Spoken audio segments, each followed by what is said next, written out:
One of the most common thoughts people have when something starts feeling off in their feet isn't fear. It's not urgency. It's this very calm, very reasonable assumption. Maybe it'll go away. And that doesn't come from denial. It comes from experience. Because for most things in life, waiting does actually work.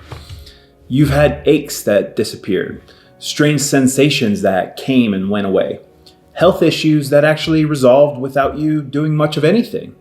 So when neuropathy symptoms begin subtly, people apply the same logic without realizing they're doing it. They wait, they monitor, they hope time will sort it out. And for a while, nothing dramatic happens. If you're new here, I'm Dr. Smith with Neuropathy Doctors.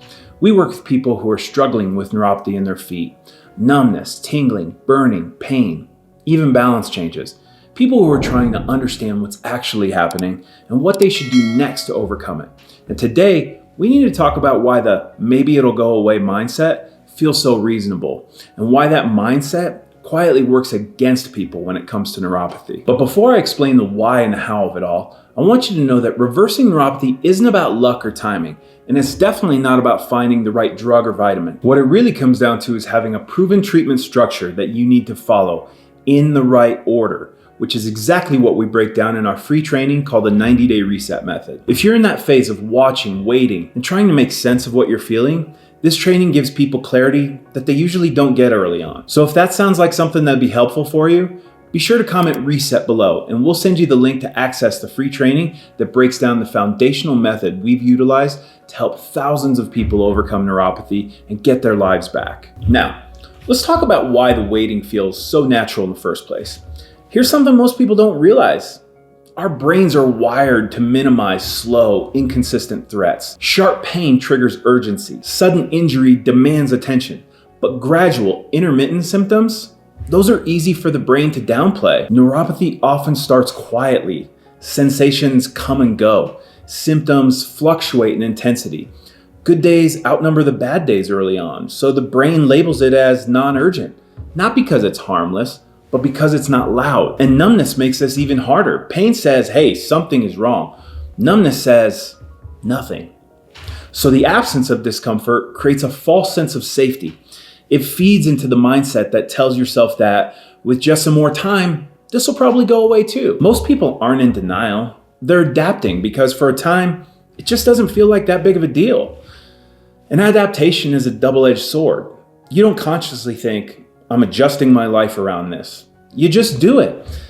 Maybe end up walking a little slower. You look down more when you walk. You hesitate on uneven ground. You're more careful on stairs. None of that feels dramatic. It feels responsible. It's easy to justify to yourself as it's just part of getting older. But over time, adaptation masks the progression of neuropathy. Because life still works, it just works with more effort. This is where neuropathy breaks the rules people are used to. A muscle strain heals. Joint pain may come and go. Inflammation can be controlled with over-the-counter pills.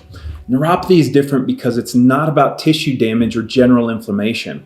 It's about the communication between the nerves in your feet and your brain. Nerves don't rest and recover the same way muscles do.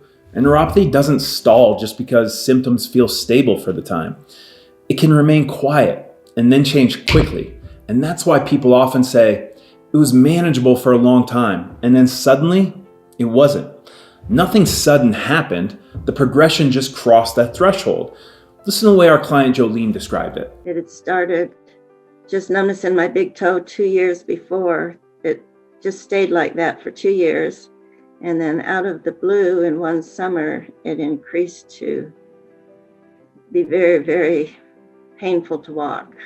Here's the problem with waiting. Waiting doesn't mean you're failing, and addressing neuropathy later doesn't mean that improvement is not possible for you. But here's the consistent pattern we see. The longer that the symptoms have been present, the more time it usually takes to reverse them. Not because the nerves are damaged beyond repair, but because those dysfunctional neurological patterns have been reinforced over and over again. So when people finally say, okay, I'm ready to understand this, I'm ready to do something about it, they're often surprised by how much clarity they didn't have earlier. And that's usually what they wish they had sooner. Not action, but understanding.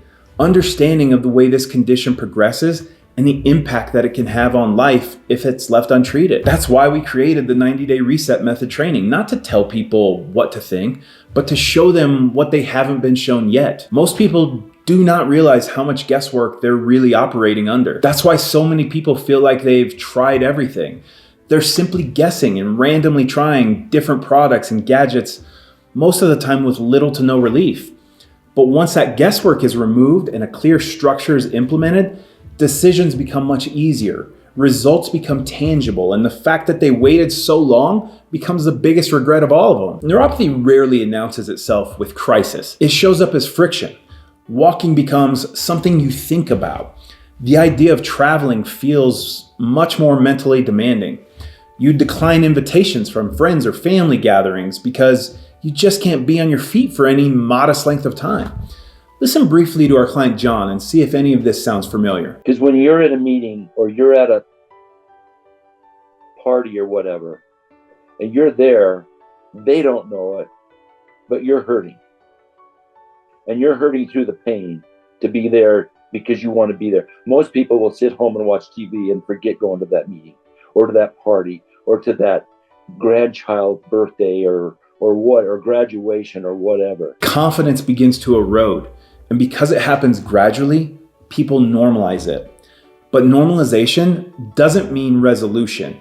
It just means you've adjusted to less. It means an acceptance of a lower quality of life. But it doesn't have to stay that way. With the right approach, neuropathy can absolutely be defeated. I'm going to go to 11 o'clock meeting today, and they're excited as can be for me to be back. And I'm going to be there, and I'm going to stand, and I'm going to hug these folks, and they're going to welcome me back, and we're going to celebrate some birthdays and different things of that nature. And I'm not going to be hurting.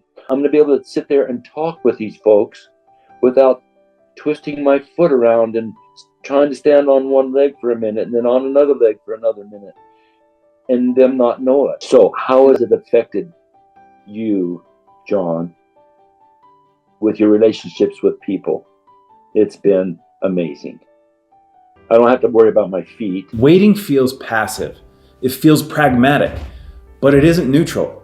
Waiting allows the same inputs to continue, the same assumptions that it's normal or a natural part of aging, the same misunderstandings, the fallacies that there's nothing you can do about it, the same stressors on the nervous system, both to the nerves in your feet and the mental toll that this has on a person. But if nothing changes, nothing changes.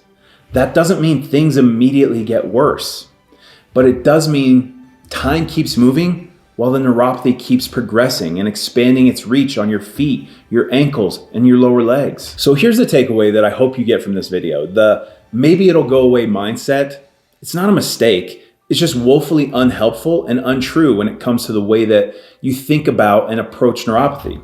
But once that mindset changes, so do the choices that people make. So if you could use some hope, some encouragement, some direction as to what to do for your neuropathy, then we invite you to subscribe to this channel, give the video a like, and most importantly, don't give up. We try to post videos on a regular basis to share the truth and to share our expertise on neuropathy after working with literally thousands of clients like yourself since 2009. We're here for you guys watching this, but you have to acknowledge the reality of the situation with neuropathy before you can truly commit to resolving it. Waiting feels natural, but clarity is what gives you control. So if you're ready to move from waiting to understanding, then again, all you have to do is comment reset below and we'll send you the link to access the 90-day reset method on demand. And lastly, you should know that one of the earliest signs that people tend to underestimate is numbness. Because numbness doesn't hurt, it feels less important. But numbness is often the signal that tells us this isn't random. In our last video, we went much deeper into this very topic, what it usually means and why waiting on it is so common. If you haven't watched that yet, it's an important next step. We'll see you next time.